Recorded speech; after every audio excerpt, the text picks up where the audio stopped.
and I never take the first take. It's very rare because I really do it just for the sake of, getting the words out of my system, getting comfortable, understanding what I want to say. It's funny because for me, I really refine my message and I really get clarity when the record button is on.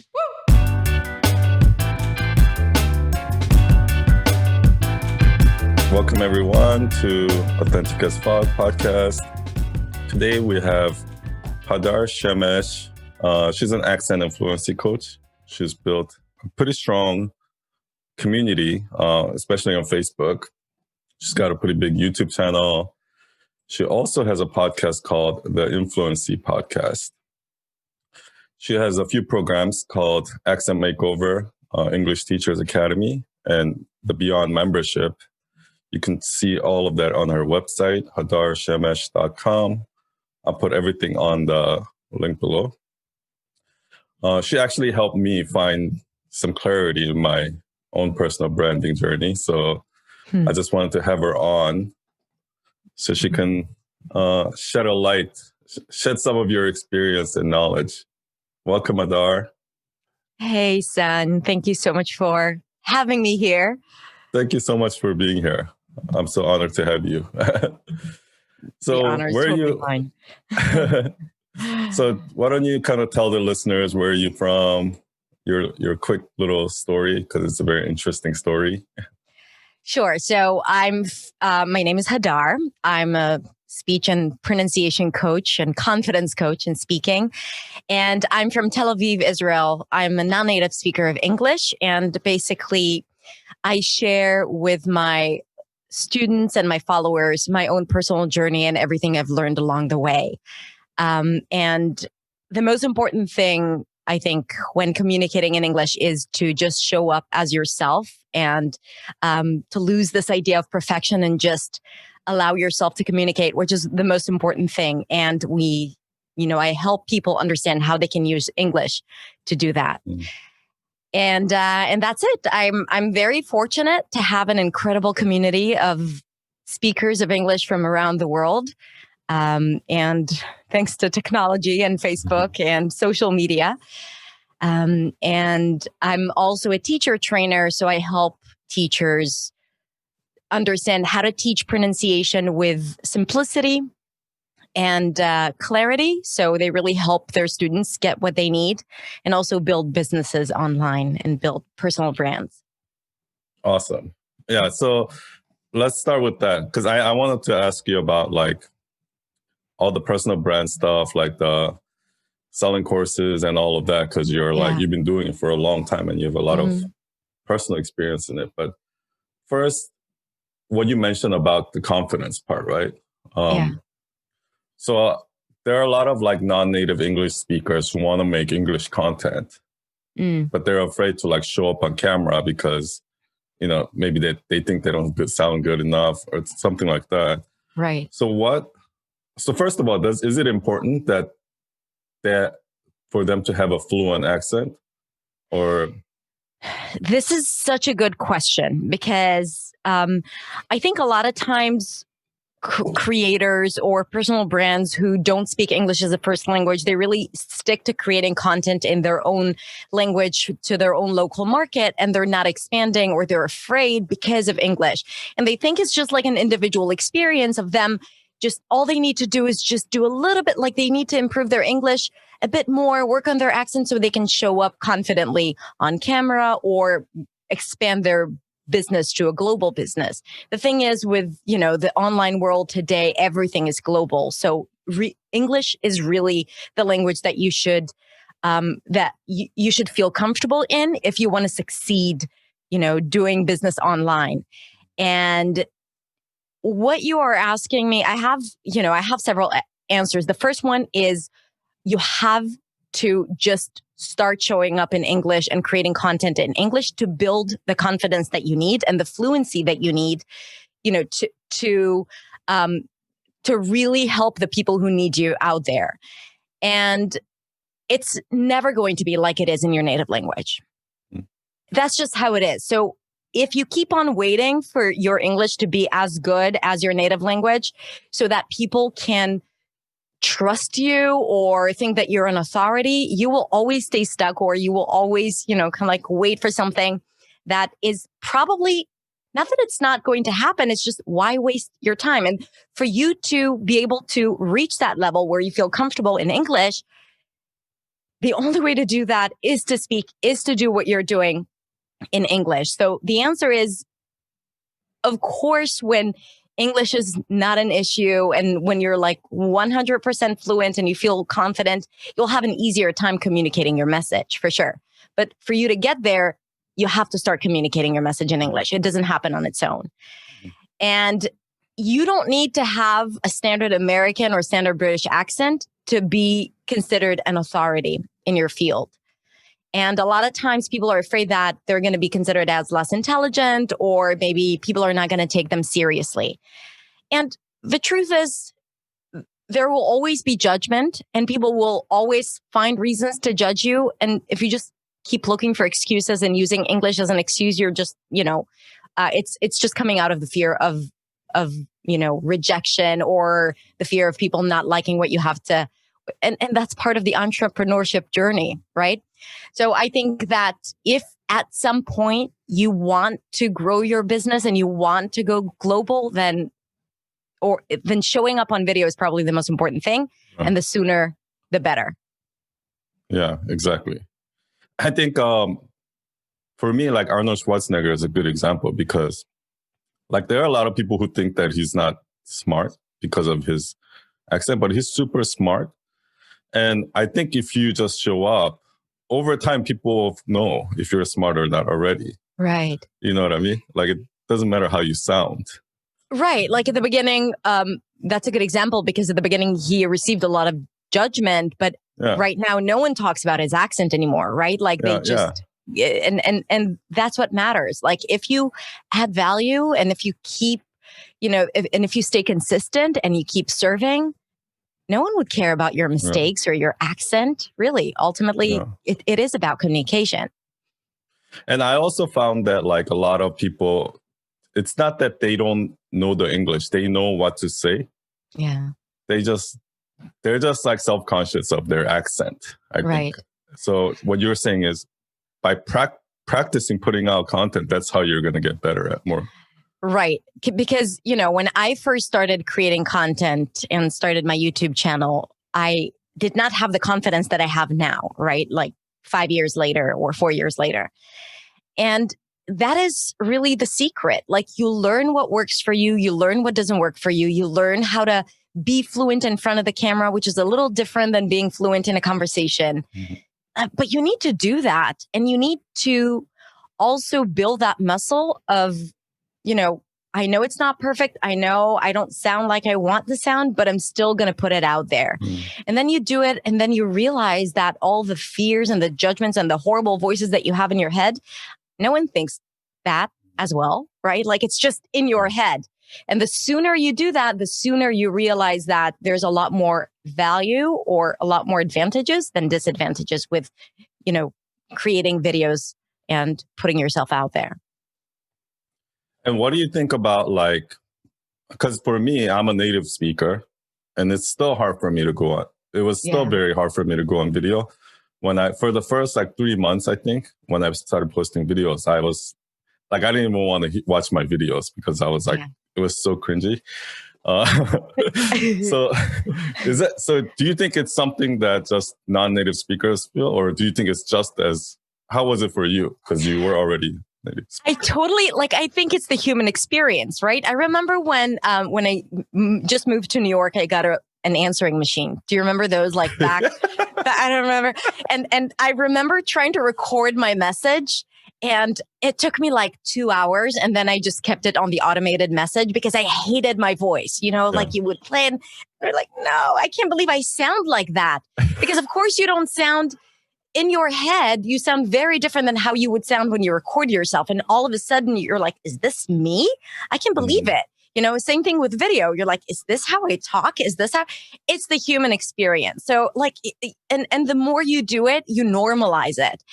But the thing is that non-native speakers use English as an excuse not to do it, or they blame it on their English. Whereas it's just really about, putting yourself out there and being vulnerable. Because when you make a video and you put it out there, you are being very, very vulnerable. And, sometimes you will get crap. And people will say nasty stuff. Is that a good enough reason to stop you from creating content, from building your brand? Really, because video is the number one way to get people to know you and to trust you and to love you. I've come to realize that is like really the reason why my community is so powerful and so strong, because, they really know me. They get me. And I feel that that's just because of me always making those videos and lives. And, by doing it quite often, I've become really natural at it. So it does feel like I'm just speaking to them. And again, it's not something that you are born with. It's just a matter of practice. What do you do to, because that's actually where I'm struggling right now is like right now I'm having a conversation with you. So this is a very, I know what to say. Like I'm watching your reactions and it's a very one-on-one conversation, right? Right. But when I just hit record and like staring, like if I'm staring into the abyss of that lens, like all of a sudden like my mind blanks out, like I don't know what to say and things like that. Right. Like, do you have any advice for, because I know a lot of people feel that way. Yeah. Right. So first of all, you have to detach yourself from the situation. A lot of times I think what happens is that when you start recording to the camera, then you visualize yourself, or you kind of like envision the video, or you see yourself speaking to the camera. What happens, right? Like you see yourself moving, you see yourself speaking because you know how you look on video. But let me ask you this, like what goes into your head? Like, what are you thinking about? Are you just thinking about what you need to say? How does that go? Yeah, I don't know. It's just my mind like blanks out. Like as soon as I'm actually afraid to hit the record button because actually in my head, I'm like, what should I say? What should I say? What should I say?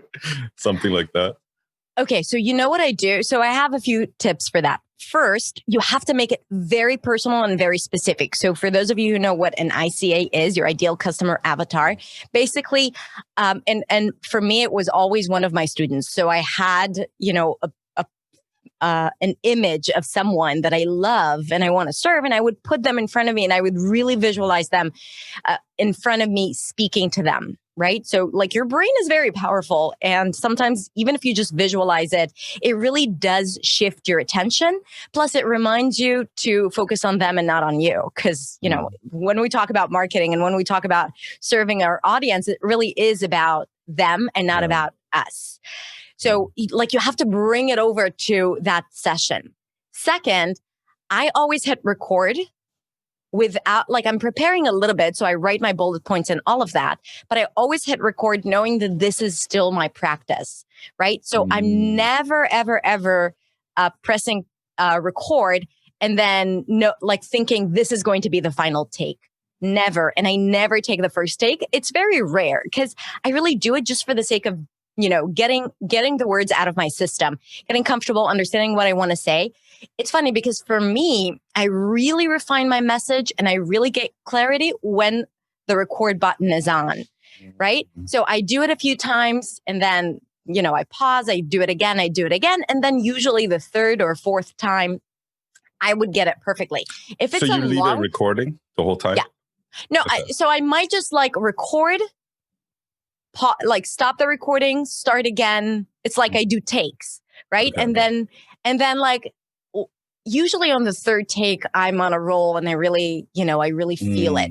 And then I let myself make mistakes on the first and second take without pausing, right? Because I just want to do it once with flow. Now you could do it without hitting record, but I feel that you have a different intention when it's recording.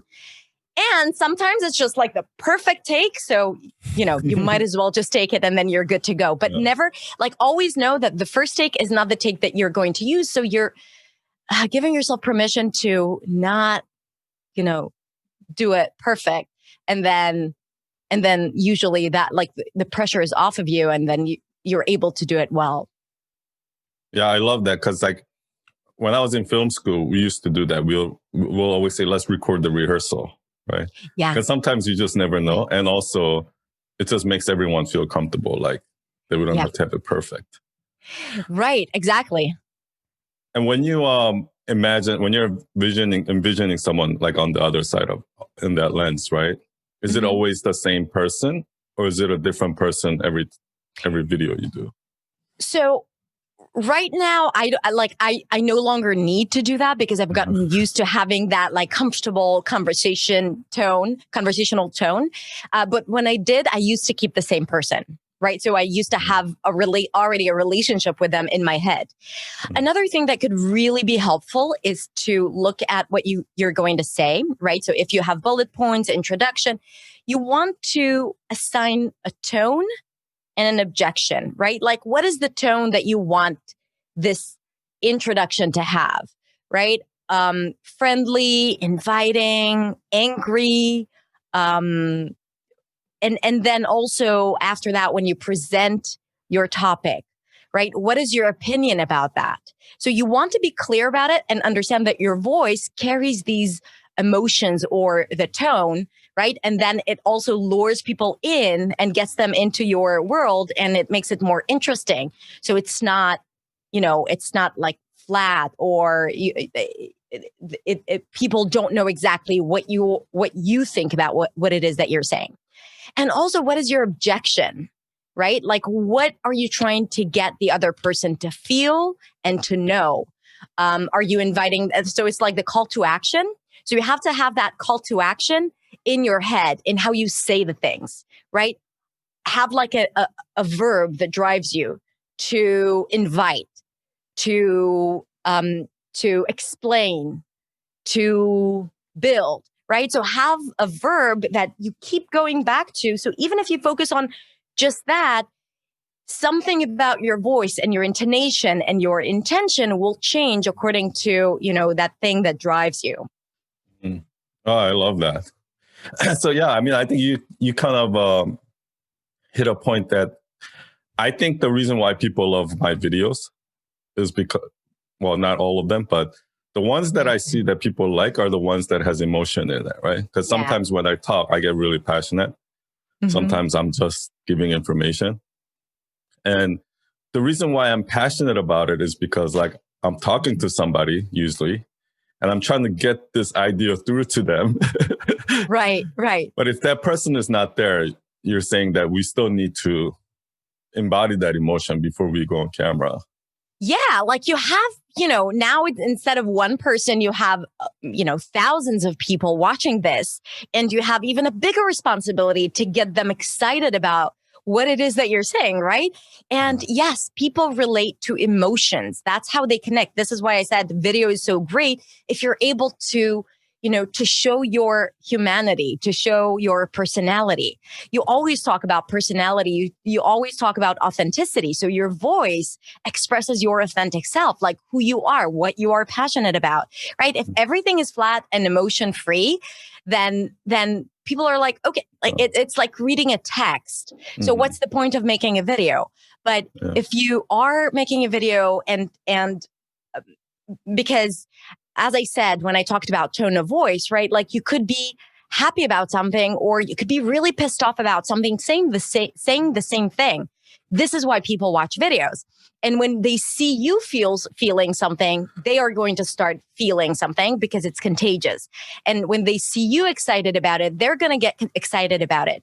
And like one of the biggest things that people say about one of the most common comments that I get is that I motivate them. I get them excited about English. Why? Because I'm so freaking excited about like all these things that I'm teaching. I'm like, I can get super expressive and super emotional when I talk about these things, and they catch it and they're like, "Ooh, I want to feel that way too," and that inspires them to do the work. Whereas before they would be like, "That's just so boring," you know? Yeah.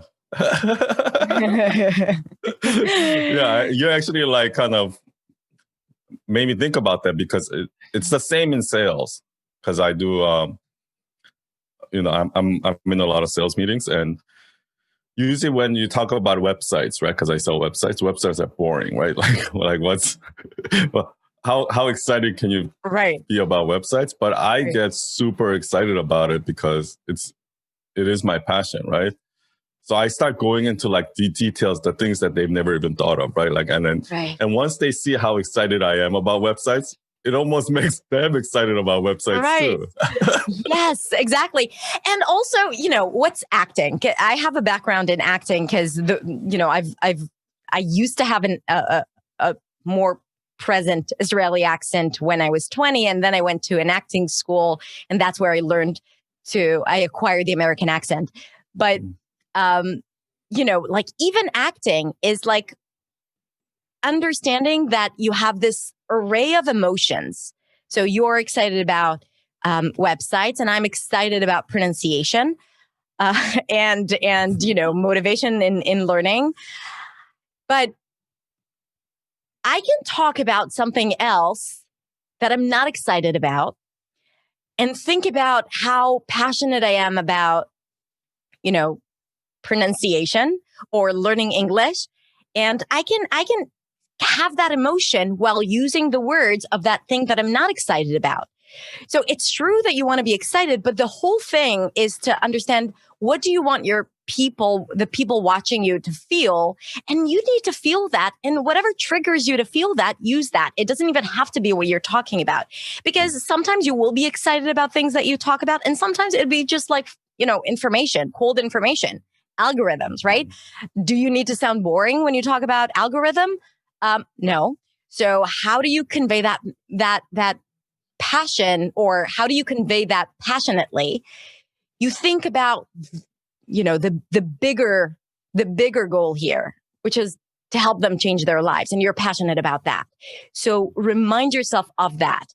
And either put yourself and try out different things. If speaking to one person helps you and you need to try it a few times, do that. If putting in front of you, a large crowd of people and pretending like you are standing on stage, then do that. But use your imagination to get yourself in the scene and put yourself in the right context so you can deliver your best work. And and every video should be your best work, right? It doesn't matter what you're talking about. Yeah, that's so good. That's like kind of method acting, right? Like people like put themselves in a certain emotional state.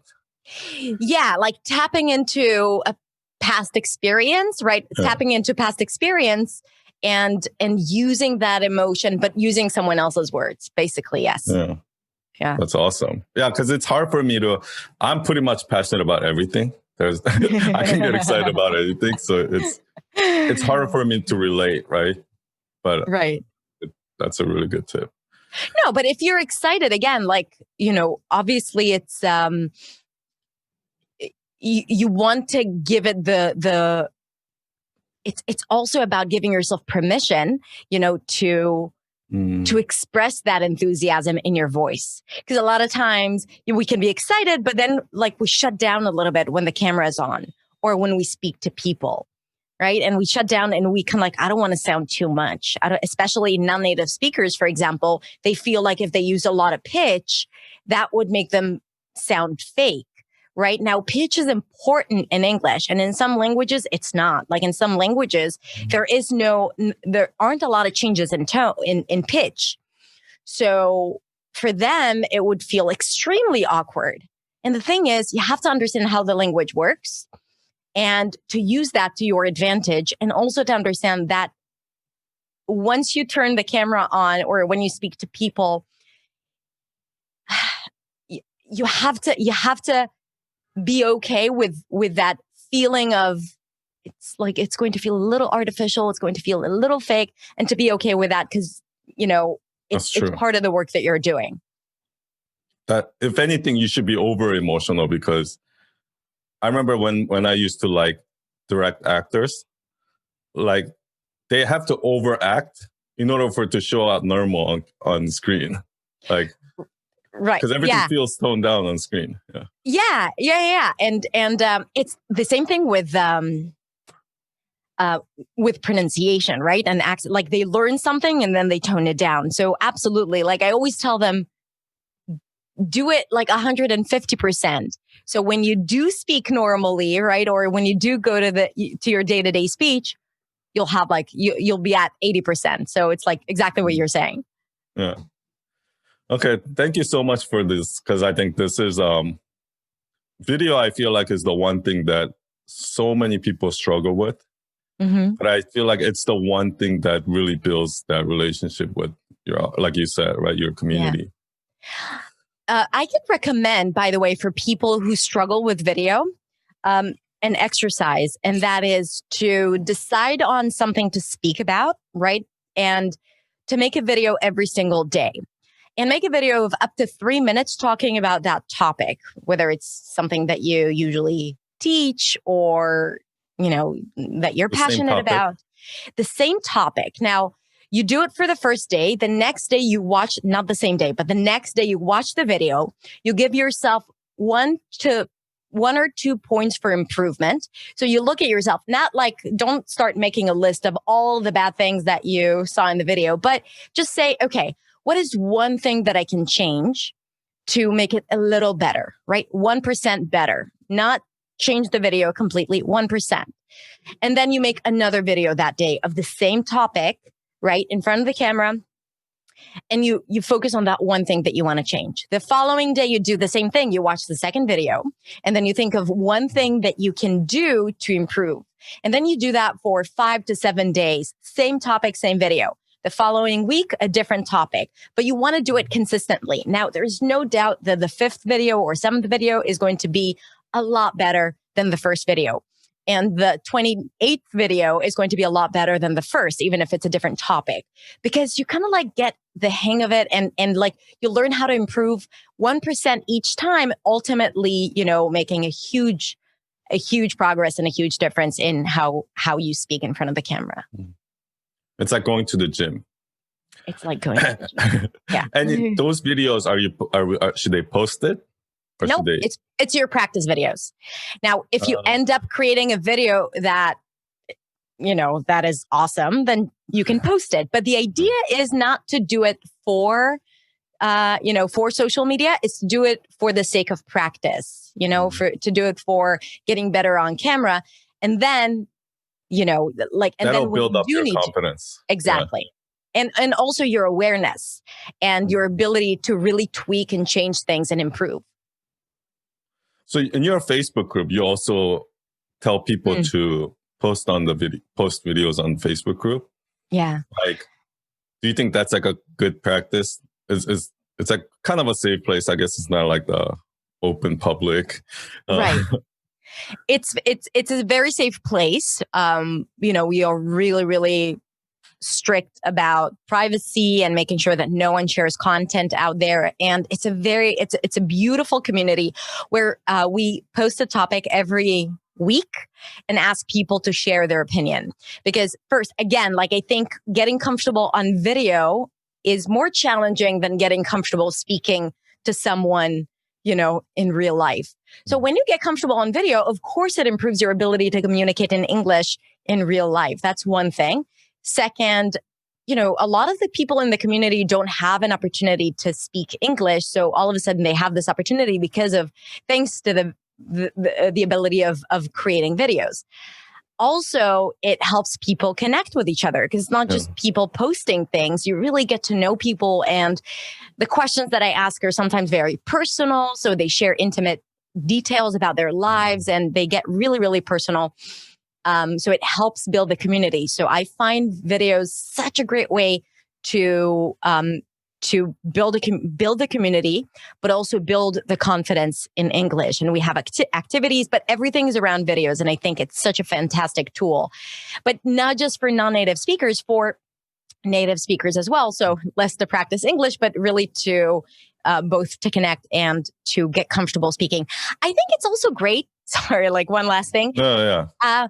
To refine your message, if you want to become a better speaker, even if you don't post videos on, social media, if you want to become a better speaker, making videos is really the best way because it's documented. You can truly give yourself feedback. You can understand, you can look at your performance and see and ask yourself, what can I do to improve that? Yeah. And you have to be concise, right? Like when you make videos, you have to be concise. So that's how you learn to do that. Actually, you're absolutely right because I always knew I like oversay things and I'm very repetitive and things like that. But when I started like editing my own videos, I realized how much I do it, right? And I'm actively trying to work on it now.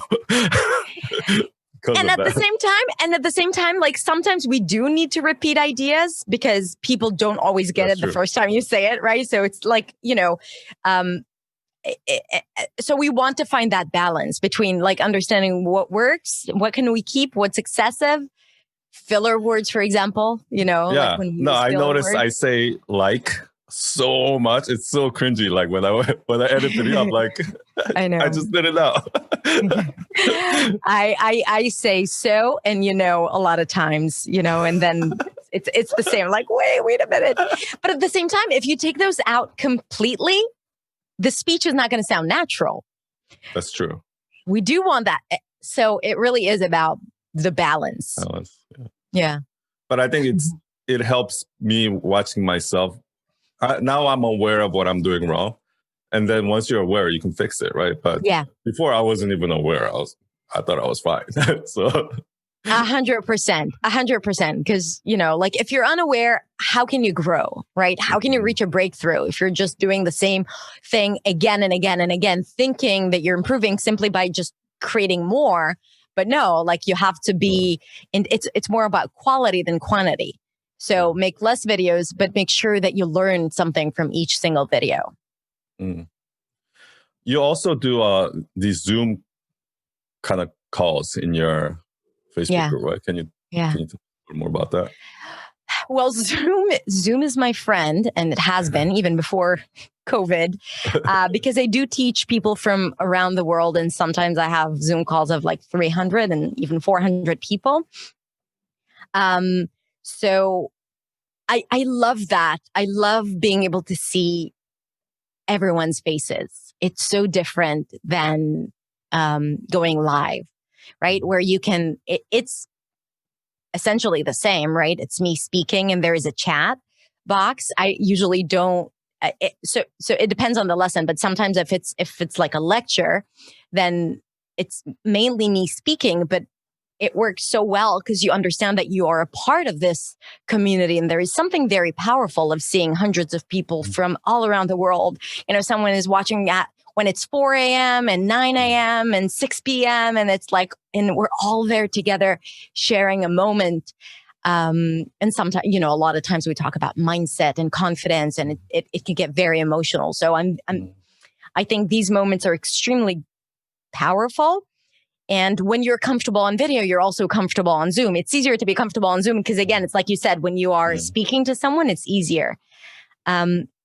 But I think that's a fantastic tool. And of course, the ability to connect. But you have to be, when you conduct those calls, you want to be on top of everything to be able to mute everyone at the same time and unmute. And you see that something's going wrong and then you need to share your screen. But it's fun. I like the challenge. It's probably helpful to have somebody who's managing all of that so you can just focus on somebody, a friend or something to take care of that part, manage the chats and all of that. Yeah. It's definitely a lot. Like it's more now. I have someone from my team usually joining the call, but like before it would be just me. And I used to have like so many awful sessions where everything would go wrong and the sound. But now it's better. Yeah, I mean, you have a team of people, but even for people who don't have a team, I think if you can just get your friend or your brother or sister to help you with that. Yeah. Because I also found that it's even helpful if you're not the one who's doing the host. Like if you're going to be the one that's doing the speaking, It's better to have somebody else actually host it, introduce, and do all of that. Then you can just 100% focus on the content and when you're delivering. Yeah. I love that. Zoom, I also think it's a great, if you have the Zoom where you can see people, I always tell people, like, when you tell your story, because I help them craft their story. When you tell your story, don't tell your story to like your family and ask for feedback, because when you do that, they have their own agenda of when they give you feedback, right? They don't want to hurt your feeling or whatever it is. The best way to get feedback is to actually watch people as you're saying the story. So when you show up on Zoom, like what I do is with clients or something like that, I'll tell my story and I pay attention, like where are they gasping? Where are they leaning in? Where are they getting bored? Where are they like writing notes, right? Like I'm just looking for those moments so I know which parts that I'm saying is resonating with them versus not. Yeah. I think that's the best feedback. It's such great advice. And I think that two things. One is that a lot of people get caught up in watching their own video when they do a Zoom call, right? So one thing to remember is pay attention that you can even turn off your camera because it can get very distracting. And then you forget that you're actually speaking to people. So looking at their responses and if they're engaged or, all of a sudden you see them typing things or looking at the screen and you're like, they're not with me. They're checking their email right now. Right. So you know that you need to change the tone. You know that you need to change the rhythm. You know that they're bored. So you got to pay attention to what they're doing. Another thing is that it's a silly tip, but it actually helps. When you speak, it's important to look at the people, but also make sure that the screen is up so they don't see your forehead, right? Like, looking at them and then you're speaking to them like this. Like every Zoom call. Right. So a lot of times what I do is I look at them, but when I go into my speaking part, I look at like the computer screen, like at the top of the computer screen where the camera is. So I'm actually looking at the camera because I want them to have the experience of me speaking to them, because ultimately they're watching my video. And when they see me looking at the camera, they feel like they're looking at myself, at me. And that's so powerful. It's like tricks that you learn just like by doing it over and over again. I was like, why am I not, where are my eyes? Any other, so I want to talk about YouTube, Facebook, and then like kind of your courses, because you've been really successful at all three of those things. So any other tricks for people who wants to build a YouTube? Everybody says they want to build a YouTube channel, but nobody's actually starting. I think because a lot of people jump on Instagram pretty easily. Yeah. But for some reason, YouTube is like a bigger barrier. I think it's first of all, I think that you should repurpose your content. And if you create videos for Instagram, just post it on YouTube. Get started. People have a vision about what their channel is going to look like. And, they're so afraid of posting something that is not YouTube-like, because on YouTube, when you look at other channels, it's so invested and you feel like, okay, on Instagram, I can just post something with my phone. And you have to start building your audience, and it doesn't matter. You can also once you start creating content at according to the standards that you want to have, then you can turn some previous videos into private, but at least you'll have people following you already. That's the first thing. Second, YouTube is it's all about SEO. When you post on Instagram and then, a few months go by, it is very unlikely that people would be exposed to your content. And when you post on YouTube, people still till this day, I have people coming to me after watching one of my first videos. And that's crazy to me, right? It has nothing to do with, it's not chronological. So people just search for something and they find it, and then they find me, and then they come to Instagram. And on Instagram, they only look at the last few posts. So I think that, and also it's all about building the confidence. You should and you learning from the experience. So you post a video that you have created for Instagram. It's not the best. At least it's a video, right? At least you can put it out there and then create another one and then improve. But once you start doing it, you get excited about it. And when you start getting your first comments, you get motivated to invest more time, because right now there is this big mountain that you're like, oh, create a YouTube video. But once you get started and you take the small steps, even if it's like, crappy videos, but when you get into the doing and you see the impact, you're like, okay, it's important enough for me right now. So I'm going to invest time into doing that. And I think, and YouTube, much like Instagram, but it takes time. For the first 2 years, I think, for the first year, I would post a video after spending hours creating it. And also it took me a lot longer. Like it would take me a lot of takes. And I would post a video and I would get like a few hundred views after a week, and that's it. Right. Which again, like it's remarkable, because it has brought me, followers and business. And so like no complaints whatsoever. But I felt like I've hit a plateau at some point because nothing was changing. But then all of a sudden, all it takes is just like that one moment where maybe one video takes off and you have no idea why that video, but it's not that it's that video. That video is a result of all your hard work, right? Like, as you've worked so hard to be able to create that video, but also it's that video that led people to your channel. And then they've discovered that there is like this, whole lot of greatness in it. And that what made people, fall in love with you or start following you. So just don't wait. Just do it. And do you think, so you have a bunch of videos that has like over 1 million views that kind of went viral. Do you see any kind of something in common when you look at those videos? Do you learn from them and kind of optimize? I love it. So I'm like, there are a lot of creators in my industry that their videos are a lot more viral than me. Like, because sometimes my message is, is a little more demanding sometimes, or my lessons are a bit more demanding. It's more work. There's more work, which I love because it really attracts the right people for me, right? Like the people that I want, that I think would love what I have to offer more than, beyond my videos. Yeah. I think so. Before I used to, I've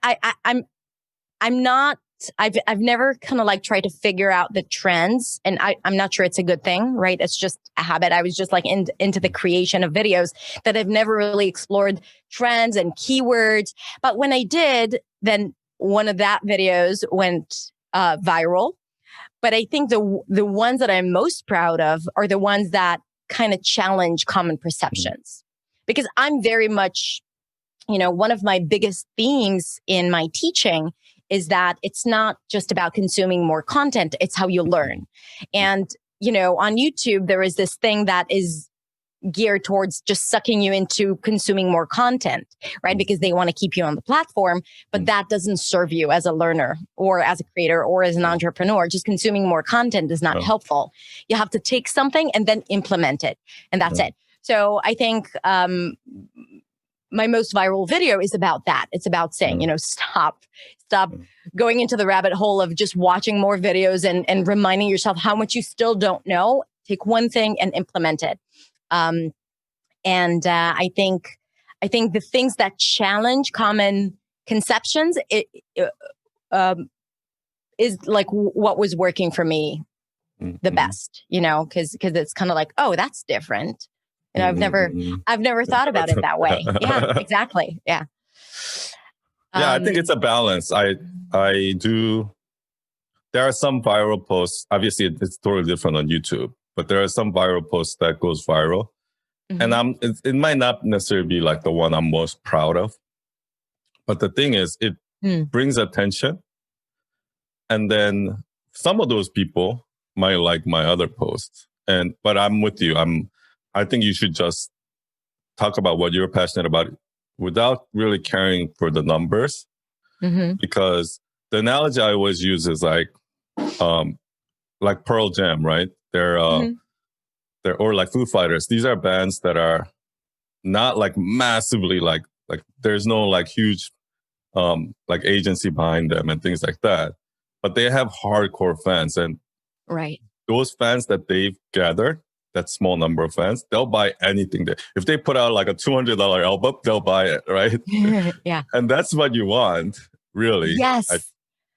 This is exactly like how I feel about my brand and my business. I'm not interested in the big numbers. I mean, it's nice to have, but it really means nothing when you have a lot of followers or a lot of views, but you don't have engaged audience. You're not touching people. Yeah.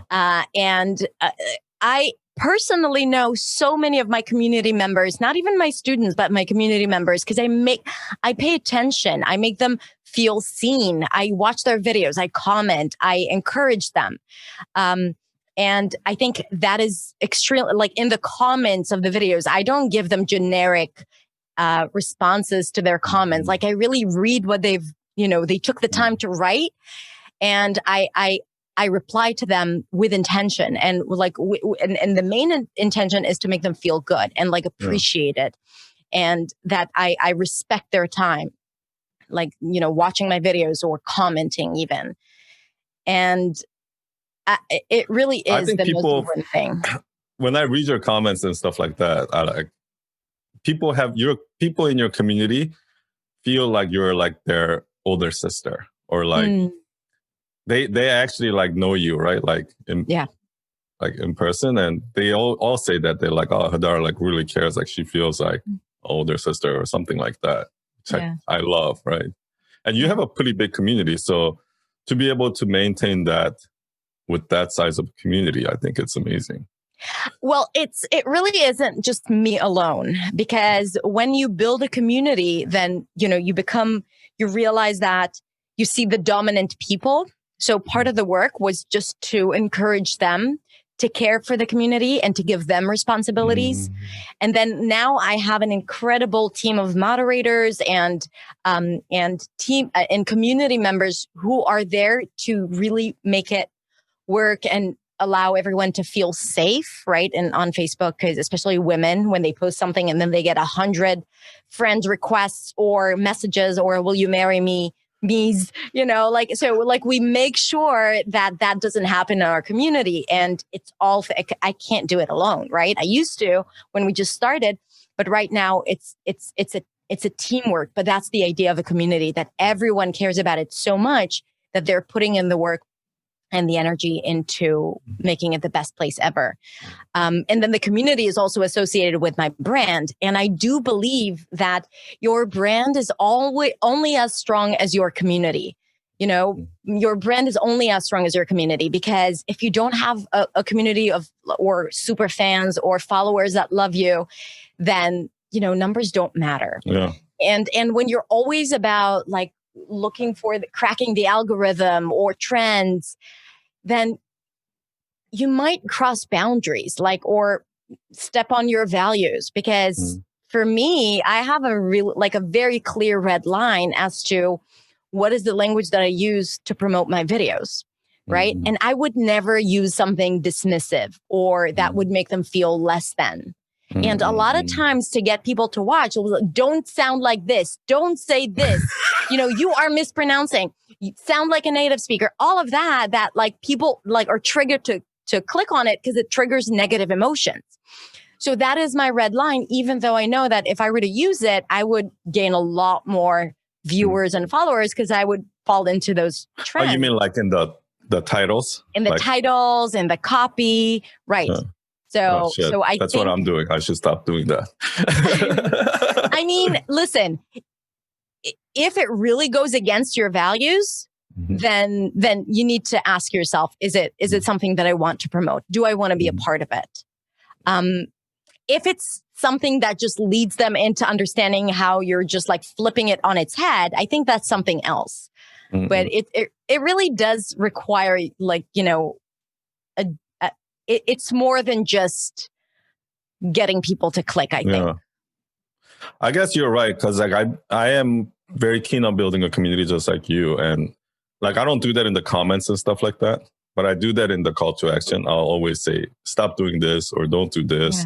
do this instead. But the fact that you are very much engaged in the comments, you know your community, you know your people, you make a point of responding to DMs and the comments. This is how you build the connection, that like, or make them feel seen. I think this is what it's about. Yeah. And I've seen the success you had, like, so a lot of people that kind of are starting to sell courses and stuff like that. And when I talk to clients or other people, they're always think that like it's, once they buy this like high ticket item or something like that they're not going to buy something else. So like that, they feel like they have to keep getting new audience, but it's actually, from what I've seen, the people who bought your first item are most likely going to be the ones that rebuy your stuff the more you put out. Yeah. I once offered a smaller version of a product that I already had, right? So, and I promoted it because it was just like something that would be possible for people who don't have my signature course. And I think I had about 40 students of mine buy that product, even though they have everything in it. And I had to kind of like send them an email. Why are you paying me for this? Here's a refund. You already have this. Yeah, of course. But the idea is that people who like when you build that trust, you don't need to work hard to. They know that you'll have value for them. They'll trust you enough to know that if you create something, it's going to be right for them, right? And again, like I have 3 core programs, and I have students who are in all 3, right? So, and that is part of the idea of building a strong community. Yeah. Building a strong community, but also being very, very consistent, very consistent. And I think that is the key. I show up with, an email and a new video once a week and like twice a week with a podcast episode. I'm repurposing everything, but I'm there for them, right? Like I'm there to just, if they need me, I'm there. I'm meeting them wherever they're at. I'm on Facebook. I'm on Instagram. I'm on LinkedIn. I'm on it's the same content, but those who are on Facebook are not on Instagram. And those who are on Instagram, a lot of people are like, no, I don't want to overwhelm my audience. No, if they're on Instagram, they'll read you on Instagram, but there are people on Facebook who, are there. So I think it's important to understand that it's not, it's not just about one platform. It's about just being you everywhere you can. So what are some of, so people that are creating their first course like me, or people that are starting to think about like selling a digital product, whether it's ebook, course, or whatever it is, what are some beginner tips that you would give them? How should they start out? Well, I think that you really have to get to know your audience.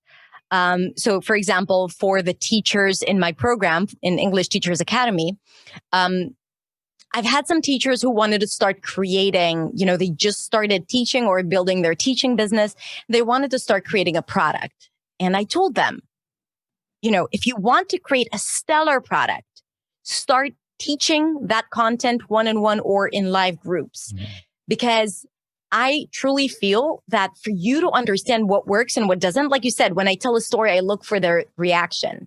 So when you teach it live, all of a sudden you realize if this makes sense, or if it's like nonsense and no one gets you, or that's not what they even need, right? But I really think that getting into the experience of even like teaching one-on-one, like that content for a few people will give you so much clarity around what it is that you want to create, what you're passionate about, how to do it properly, what not to do, right? So like get your hands dirty with teaching if you want to build a product. That's what I think. And the second thing, like when you do want to launch it, don't wait to do, like, I feel that I'm in a constant pre-launch mode. I'm always, talking about, I'm always in the messaging of, in the messaging of what you need to become clear and confident in English, right? And I think that when you are constantly talking about that, when you do put out an offer, then, you don't need to do a lot of work because you've done it in that like weekly content that you create again and again and again. You know, so they're already convinced. They already know that that's what they need, and you've shown them that it works for them as well. Because you've like you know, the whole idea is to talk about why this is the right solution, but also give them the how tos, right? To a little to see mini. that it can help them. Yeah. Oh, that's so good because like when I see great like people doing really well with courses, that's all of their content is like teaching the why and the what. And then the how comes in the actual form of the course. Right. And I think sometimes like some people, I'll just buy anything. Like anything they put out, I'll buy just because I trust that whatever that person puts out is going to be good. And I love what you said before about doing the live classes first, because when I see entrepreneurs, or this is not just entrepreneurs, but almost in every field, right? Like I see a lot of people going into finance because they like the idea of like wearing a suit, living in like working in Wall Street, and they like that idea. They might not necessarily care about the finance or that stuff, right? I see people going in tech startup because they like the idea of living in Silicon Valley, driving a Ferrari and like being called a CEO, not necessarily because they want to build a technology product. And I think teaching is the same. I see a lot of people going into courses and they're already thinking the end things like, oh, I just want a course so I can be like, you know, Marie Forleo, or I want to be like Amy Porterfield. Whereas in what you actually should be, your intention has to be on, I want to teach somebody something. And the best way to do that is by, because like if I'm thinking about the final course, the package, the sales page and things like that, then you're actually skipping the most important part. Which is the actual teaching. Exactly. And here's the thing, like you're absolutely right. Like that idea of having passive income, right? Like, so you can just like go to sleep and you'll make money sleeping. That never happens, right? Like with courses, it doesn't happen because it's about the people and you have customer support and you need to do like, and I do feel that if you want to be successful, you need to be a part of their journey and the process. Like it's, I mean, I know that there are a lot of courses that, you know, you can consume on your own and you do, but like, I think from my experience, because I've had courses where I would just put on the shelf and be like, here, you can do it on your own. And courses that I did it like, let's all do it together and I'll support you while you're at it. And not only my launches were significantly higher and more successful, also the progress that I've seen in my students was just like, you know, 10 times more, or they've actually completed it, right? Like when I'm there supporting them, they got to the finish line. Whereas when they would do it on their own, they would barely open, you know, the course platform. But even the Evergreen course, you've done it enough. Because I see people think that they're going to create a course, record it, boom, launch it, and that it's going to be set. It's going to like, they're going to make money in their sleep, like you said, right? Yeah. But I think the ones that I've seen done well, like Evergreen courses, are the ones they've actually launched it live a few times. Yeah. Kept tweaking it to see what works and what doesn't actually teach. And then package it into an Evergreen course. Like, and that still takes time and work. Yeah. Like even your messaging, how you talk about your course, to me, like I can't, until I stand in front of my people, right? Like go live and talk about it. I feel like my messaging is not yet refined. Like, but when I do it live in a live launch, I'm like, boom, that's how I need to say it. And then you get better at it like every single time. I just recently had my 8th launch, you know, and I feel that only now I nailed my messaging, like in a way that was just, now I know how to talk about it now. And really it was my biggest launch ever. So I think that I love live launches. And I think it's also very, very valuable for you to get to know your people. It's all about getting to know who you're teaching, who you're serving. That's awesome. Like when I see you just even talking about it now, I can see that like your goal is to actually teach and for people to actually get value out of it. Your goal is not to like, you know, like the whole digital nomad, like go sit in the island while you make money. Like, and I can always tell the difference when somebody's doing. And I think the students feel the difference too. Yeah. You know, the audience. And again, like enthusiasm is contagious. Yeah.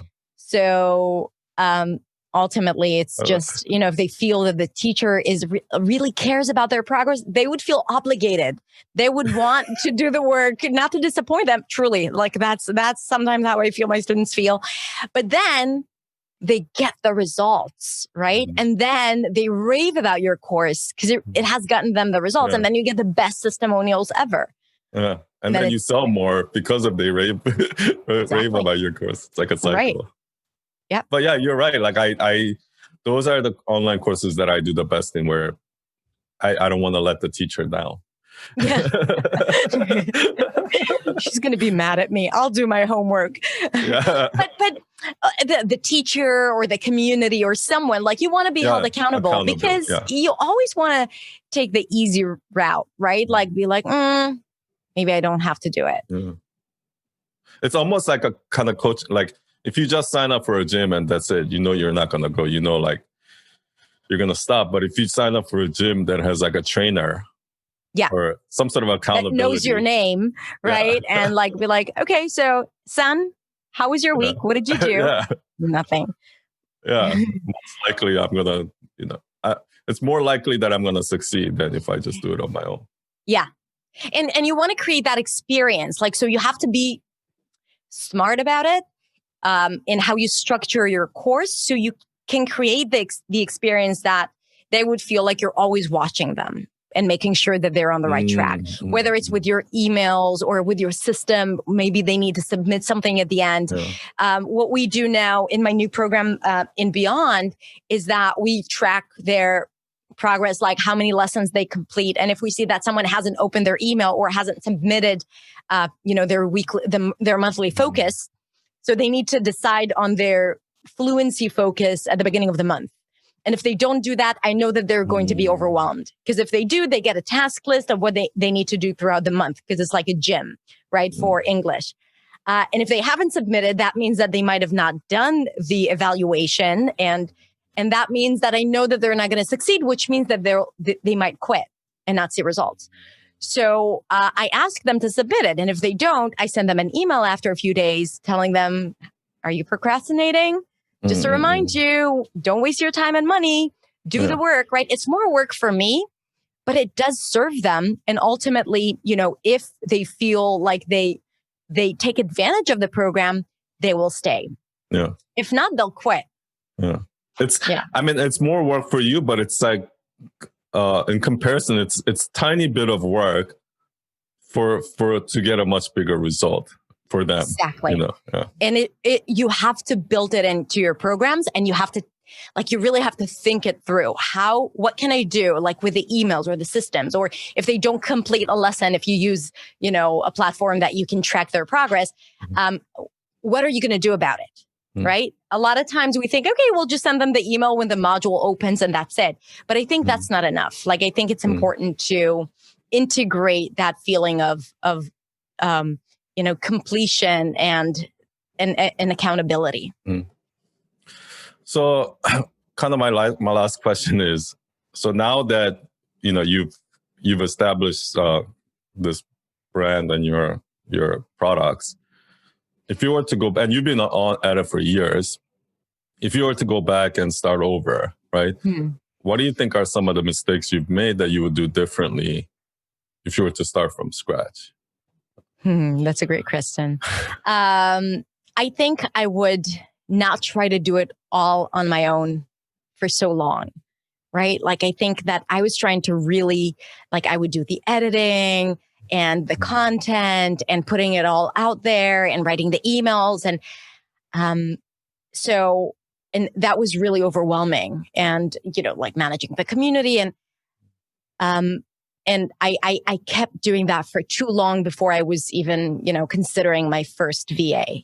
And it was too late, because when I let her in, it was so chaotic. My business was so chaotic that it took a long time to get her in. So to understand, right as you're starting, that like to have a vision of where you want to be and start building you, even if it's just you, to like understand that what are the systems and processes that you have in your business, how you do things, to document it. So when you do want to let someone in, it's not messy, it's not all in your head, and it's really easy. And to delegate very soon, because when you delegate the simple things that you don't have to do, it just leaves you more time to create content. Mm-hmm. And ultimately, like right now, I'm trying to reach a place where all I do is write the copy, make the videos, connect with my audience, teach, and that, and like think up strategies, marketing strategies, right? But all the rest, and communicate with my audience. But like all the rest is taken care of. Like I don't need to care for all the rest, because I have a team that does that. So I can really focus on what matters. Yeah. And I think that I've waited for years before doing that. And I was really burnt out, and I was not showing up in my business like I should have, or for my students. And customer support was not great. Like also invest in customer support. When you start a course, take that into consideration. Have someone help you with email, right? Like have someone help you in your launch, even if you might just, enroll one person, because the experience that they go through when they just join is crucial. And if things go wrong and you're not there for them because it's just you, I mean, that's not going to set them off to a good start. Yeah. I was talking to Lucia the other day, and she was talking about how like your best testimonials are going to come when you actually provide good customer support. And I think a lot of course creators, because they're thinking, oh, it's a set it and forget it. Yeah. They don't think there's work, but the customer support... Or I'll be able to do it, right? Yeah. And then they're not answering emails, or they're procrastinating. Yeah. I mean, it's so true. Like now I have like the biggest team that I've ever had in my recent course. We were really on top of it. So they would post something in like a few minutes, someone would take care of their, struggle or issues or answer their questions. And like one of the repetitive comments that we got at the end is that, you and your team were always there for us. And that's what you want. Those are the testimonials, what I want to see. Yeah. Yeah. So a couple of things that you mentioned there that I thought was important to go over. So you don't delegate copy and kind of the communication with your audience, whether it's like emails or, DM or comments or something like that. Whereas I see a lot of people kind of starting out that delegates that part. So can you talk about that? Why is it important to not delegate those parts? Yes. So with DMs, like I would never let someone else, or Instagram in general, because like Instagram is like the most intimate platform that we have, right? It's not like YouTube. It's not like, but on YouTube, Facebook, Instagram, I never let someone answer in my name. Never, ever, ever. With email, it's different, because sometimes when I send out a newsletter, I may get hundreds of replies. I have a very engaged audience. But you write your own newsletter. I write my own newsletter, but when people respond to it, they never respond in my name. They respond as, my team members, and they're part of the community. So that, and then they tag me in the personal emails, and I respond to them personally, right? So if there is an email that needs to get to me, I see it. And the emails, like I feel that I actually tried once to hire a copywriter, and it just, it wasn't my tone. It wasn't my style. I felt like, it's not how I want to come across. And I just came back to writing it myself, because, and the thing is that if I delegate everything else, I have the time to invest in copy. A lot of times people delegate that because they do other things. So think of where you are, what is your true expression, right? Like, where do you come in contact with your audience? And this is the place where it's, as a personal brand, this is where you need to be most present. And I think that is what happens with, the copy and the content that I create and the comments and the engagement. Yeah, you're exactly right. Like I see, I've worked with some clients that are like, have 20 people in their team, right? They delegate everything. And the one thing that I see them never delegate is the email newsletters. And when they write copy, they might work with the copywriter, but they're very involved. Yeah. Because like you said, this is where they're making contact with their audience. And I think it's a myth. When you write and when you build a personal brand, it has to have your style and tone. Yeah. I'm going to give you an example. Yesterday, I wrote copy for a newsletter, and it was a little harsh, right? Because I created a video that triggered a lot of negative responses. And at the beginning, I wanted it to go under the radar. And then I said, no, I'm going to talk about what happened. And then I have someone on my team who's a proofreader, because I'm really not good with punctuation, and like I can't notice typos and stuff like that. And she was like, no, we need to change this and that and this, and like she wrote. And I said, okay, no, because this is not my voice. I take into consideration her opinion, so I need to like rethink it. I might tone it down a little bit. Also, it's like when you're really fired up about something, you may say things that afterwards you'd be like, I could have said it differently, right? So I'd be like, I'll take it into consideration, but the changes that you're making, it's just not me. I would never say that. I'm a lot more direct. I'm very honest. Sometimes I give tough love, and I lose a lot of followers for it. But I also gain, the love and appreciation of those who, relate to what it is that I'm saying. Yeah, that's so important. The numbers, like one thing I noticed from like some of the people that I've worked with is the size of the mailing list actually doesn't determine the revenue at all. Because I know some people that like literally is like looking forward to certain people's emails, and they'll buy anything because of those emails. So yeah. So yeah, go ahead. No. And it really is true. Like the numbers don't determine your revenue and your income, and really it doesn't. Like you can have a very small list and still do a 6-figure launch. Yeah, exactly. Yeah. So what's coming up for you? What are you excited about right now? What are you excited about in 2021? Well, I am right now. I'm launching. I've opened doors to English Teachers Academy, so I'm excited to welcome new members and really help more teachers build their brand online, and get more students and help more students.